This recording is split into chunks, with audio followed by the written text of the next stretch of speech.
Assalamualaikum warahmatullahi wabarakatuh. Dengan saya Yuliati Basri, berikut sorotan sepekan bontangpos.id.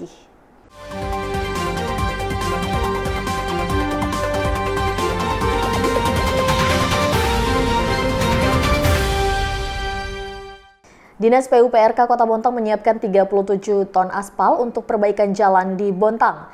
Rencananya jalan tersebut akan dipermulus pada awal 2023.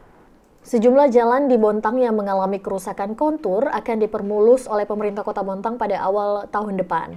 Penambalan lubang jalan di tengah kota menjadi fokus utama dalam perbaikan infrastruktur. Untuk pemetaan jalan berlubang melibatkan 3 konsultan yang berasal dari Kecamatan Bontang Utara, Bontang Barat, dan Bontang Selatan. Meski telah dilakukan pemetaan, namun pengecualian penambalan akan dilakukan di Jalan Emrum dan Jalan Soekarno-Hatta alias kawasan Bontang Lestari. Pasalnya di jalan tersebut membutuhkan kualitas bahan yang berbeda sehingga tidak bisa masuk dalam daftar penambalan tahun depan. Sebanyak 37 ton aspal hot mix atau setara dengan 1.500 sak, alat pemadatan dan stemper telah disiapkan. Adapun peremajaan aspal atau overlay ulang baru akan dilakukan pada tahun depan lantaran tahun ini kekurangan SDM.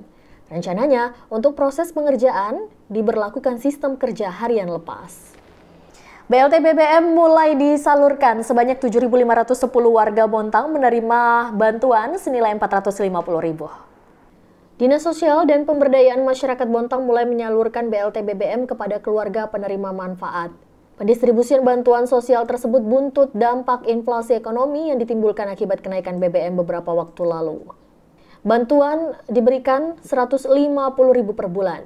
Pemberian bantuan untuk 3 bulan terhitung Oktober, November, dan Desember.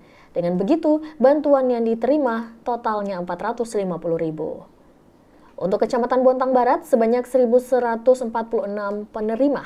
Kecamatan Bontang Selatan 3.127 orang, dan Kecamatan Bontang Utara 3.237 penerima. Diketahui BLT BBM dikucur dana 3,3 miliar melalui APBN 2022. Tersangkut kasus korupsi, 3 petinggi LKP Excel dan seorang calo masuk dalam daftar pencarian orang Polres Bontang.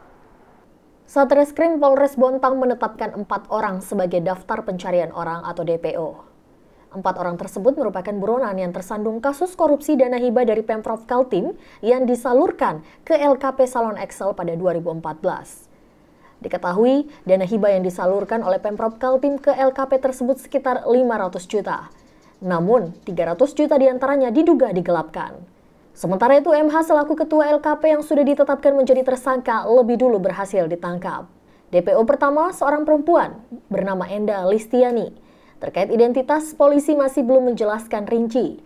Sementara itu, DPO kedua atas nama Sriana Triwahyuni. Perempuan kelahiran Blitar 21 Februari 1983 itu merupakan warga Jalan MH Tamrin, Kelurahan Bontang Baru. DPO ketiga yakni Yuansah, seorang pria yang berdomisili di belakang SPBU Tanjung Laut yang bertugas sebagai calo. Hingga kini masih diburu oleh polisi.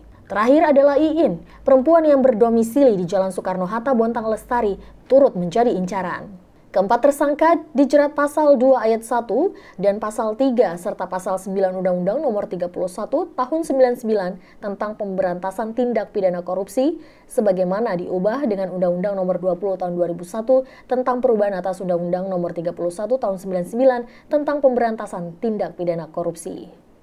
Pembukaan rute baru pelayaran Bontang Mamuju semakin menemui titik terang usai dilakukan kesepakatan MOU. Rencana pembukaan rute pelayaran baru Bontang Mamuju progresnya signifikan. Terakhir bahkan sudah ada kerjasama yang tertuang dalam MOU pekan lalu. Perjanjian kerjasama itu dilakukan antara pihak di Kota Baru Kalsel, Kaltim, dan Sulbar.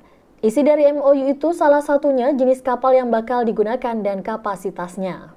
Saat penandatanganan MOU, pihak yang diundang ialah Pemkab Kota Baru, Pemkot Balikpapan, Pemkab Baru, Pemkab Mamuju, Pemkab Pasangkayu, dan pemerintah Kota Bontang. Konon nantinya rute ini akan dilayani kapal cepat dengan durasi Bontang Mamuju selama 8 jam. Kapasitas kapal ialah 250 penumpang. Informasi tadi sekaligus menutup perjumpaan kita kali ini. Terus ikuti informasi terbaru kami di www.bontangpos.id. Saya Yuliati Basri, terima kasih. Wassalamualaikum warahmatullahi wabarakatuh.